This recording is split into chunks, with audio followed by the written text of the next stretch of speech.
നമ്മൾ പോകുന്നത് ബി.ജെ.പി ക്യാമ്പിലേക്കാണ്. തിരുവനന്തപുരത്തും പത്തനംതിട്ടയിലും ബി.ജെ.പിയുടെ സ്ഥാനാർത്ഥി നിർണ്ണയം കീറാമുട്ടിയാകുന്നു. രാജീവ് ചന്ദ്രശേഖർ തിരുവനന്തപുരത്ത് മത്സരിക്കണമെന്നാണ് കേന്ദ്ര നേതൃത്വത്തിന്റെ നിർദ്ദേശം. എന്നാൽ ബംഗളൂരു നോർത്ത് മതി എന്ന നിലപാടിലാണ് രാജീവ് ചന്ദ്രശേഖർ. പത്തനംതിട്ടയിൽ പി.സി. ജോർജിനെ മത്സരിപ്പിക്കണമെന്ന് കേന്ദ്ര നേതൃത്വവും കുമ്മനം രാജശേഖരൻ മതിയെന്ന് സംസ്ഥാന ഘടകവും ആവശ്യപ്പെടുന്നു. സഖ്യകക്ഷികളുമായുള്ള ബി.ജെ.പിയുടെ സീറ്റ് വിഭജന ചർച്ച ഇന്ന് നടക്കും. 5 സീറ്റുകൾ ആവശ്യപ്പെട്ടെങ്കിലും ബി.ഡി.ജെ.എസിന് 4 സീറ്റിൽ തൃപ്തിപ്പെടേണ്ടി വരും.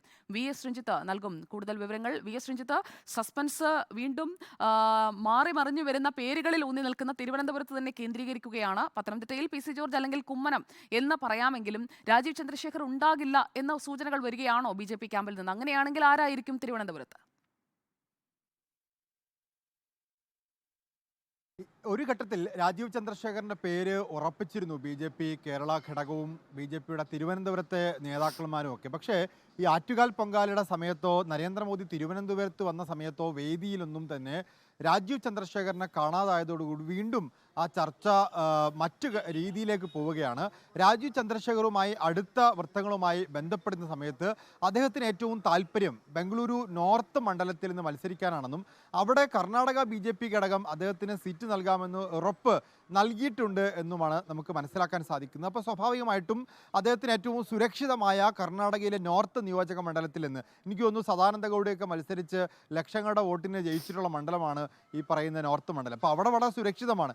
അങ്ങനൊരു മണ്ഡലത്തിൽ നിന്ന് കേവലം 3 ലക്ഷം വോട്ട് മാത്രമുള്ള, ജയിക്കാൻ 1.5 ലക്ഷം കൂടി വോട്ട് അധികം വേണ്ട ഒരു മണ്ഡലത്തിലേക്ക് എന്തിനു വരണം എന്നൊരു ചോദ്യം രാജീവ് ചന്ദ്രശേഖർ ചോദിക്കുന്നുണ്ട്. പക്ഷേ PM മോദി ഉൾപ്പെടെയുള്ള ആളുകൾ നിർബന്ധിച്ചാൽ അദ്ദേഹത്തിന് വരേണ്ടി വരും. ഇപ്പോഴും കേരള ഘടകം രാജീവ് ചന്ദ്രശേഖർ വരും എന്നുള്ള പ്രതീക്ഷയിൽ തന്നെയാണ്.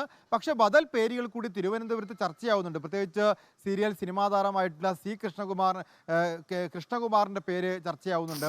അതുപോലെ തന്നെ കുമ്മനം രാജശേഖരൻ തന്നെ ഒരിക്കൽ കൂടി തിരുവനന്തപുരത്ത് മത്സരിക്കുമെന്ന് പറയുന്നു. അതല്ലെങ്കിൽ സംസ്ഥാന അധ്യക്ഷൻ K. സുരേന്ദ്രൻ തന്നെ നേരിട്ട് തിരുവനന്തപുരത്ത് ഇറങ്ങുമെന്ന് പറയുന്നു.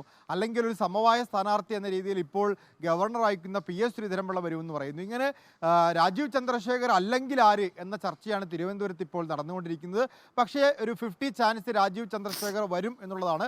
കേന്ദ്ര നേതൃത്വം രാജീവ് ചന്ദ്രശേഖറിന് വേണ്ടി സമ്മർദ്ദം ചെലുത്തും എന്നുള്ളതാണ്. നേരത്തെ സുജയ് സൂചിപ്പിച്ച പോലെ തന്നെ പത്തനംതിട്ടയിലും ഇതേ സസ്പെൻസ് ഉണ്ട്. പി.സി. ജോർജിന് കൊടുക്കണം എന്നുള്ളത് തന്നെയാണ് കേന്ദ്ര നേതൃത്വത്തിൻ്റെ അഭിപ്രായം. പക്ഷേ ഒരു നായർ സ്ഥാനാർത്ഥി വേണം എന്നുള്ള ആഗ്രഹം ബി.ജെ.പിയുടെ സംസ്ഥാന ഘടകം ഉന്നയിച്ചിട്ടുണ്ട്. കുമ്മനം രാജശേഖരൻ്റെ പേര് കേരള ഘടകം മുന്നോട്ട് വെക്കുന്നു. അതേസമയം തന്നെ PS ശ്രീധരൻപിള്ളയും അവിടെ ഒരു സമവായ സ്ഥാനാർത്ഥിയായിട്ടുണ്ട്. അതായത് സഭയുമായിട്ടും നായർ സമുദായമായിട്ടും ഒക്കെ നല്ല ബന്ധമുള്ള PS ശ്രീധരൻപിള്ളയെ മത്സരിപ്പിക്കാം എന്നൊരു തീരുമാനവും എന്നൊരു ആലോചനയും പത്തനംതിട്ടയിൽ നടക്കുന്നുണ്ട്. ഇതിൽ ഏതാകും എന്നുള്ള ചർച്ചയാണ്. അപ്പോൾ ബി.ജെ.പിയുടെ സ്ഥാനാർത്ഥി ചർച്ചകൾ പുരോഗമിക്കുന്നതിനിടയിലാണ് തിരുവനന്തപുരത്ത് ബി.ഡി.ജെ.എസുമായുള്ള ഉഭയകക്ഷി ചർച്ചയും നടന്നുകൊണ്ടിരിക്കുന്നത്. രഞ്ജിത്ത്, ബി.ഡി.ജെ.എസ് ഇപ്പോൾ ആവശ്യപ്പെടുന്ന സീറ്റുകൾ, ഇപ്പോൾ അനൗൺസ് ചെയ്തിരിക്കുന്ന 4 സീറ്റുകൾക്ക് അപ്പുറം പുതുതായി ഏത് സീറ്റ് വേണമെന്ന ആവശ്യം അവർ മുന്നോട്ട് വയ്ക്കുന്നുണ്ടോ? ബി.ഡി.ജെ.എസ് 5 സീറ്റുകളാണ് യഥാർത്ഥത്തിൽ ആവശ്യപ്പെടുന്നത്. കഴിഞ്ഞ തവണ മത്സരിച്ച വയനാടും ആലത്തൂരും ഇത്തവണ കൊടുക്കില്ല. വയനാടും ആലത്തൂരും ബി.ജെ.പി ഏറ്റെടുത്തിട്ടുണ്ട്. തിരിച്ച് കോട്ടയം, ഇടുക്കി, ചാലക്കുടി, മാവേലിക്കര എന്നീ 4 മണ്ഡലങ്ങൾ ബി.ഡി.ജെ.എസിന് കൊടുക്കാൻ തത്വത്തിൽ ധാരണയായിട്ടുണ്ട്. അതായിരിക്കും ഇന്ന് ബി.ജെ.പി മുന്നോട്ട് വെക്കുക. പക്ഷേ അവർക്കുള്ളൊരു പ്രശ്നം വടക്കൻ കേരളത്തിൽ ഒറ്റ സീറ്റ് പോലും ഇല്ല എന്നുള്ളതാണ്. വടക്കൻ കേരളത്തിൽ SNDPക്കും ബി.ഡി.ജെ.എസിനും ഒക്കെ താരതമ്യേന ശക്തി കുറവാണെങ്കിൽ കൂടി അവരുടെ സാന്നിധ്യം അറിയിക്കാൻ വടക്കൻ കേരളത്തിൽ ഒരു സീറ്റ് വേണം എന്നൊരു ആവശ്യമുണ്ട്. അങ്ങനെയാണെങ്കിൽ വടകര വിട്ടുകൊടുക്കേണ്ടി വരും. പക്ഷേ ബി.ജെ.പി ഉന്നയിക്കുന്ന പ്രധാനപ്പെട്ട പ്രശ്നം, ഇങ്ങനെ 5 സീറ്റുകൾ വാങ്ങിയെടുത്ത് നിങ്ങൾ ആരെ മത്സരിപ്പിക്കും? ഇപ്പോൾ തുഷാർ വെള്ളാപ്പള്ളി കോട്ടയത്ത് മത്സരിക്കും. പിന്നെ മറ്റ് 4 സീറ്റുകളിൽ എടുത്തു പറയാൻ ആരാണ് സ്ഥാനാർത്ഥിയുള്ളത്?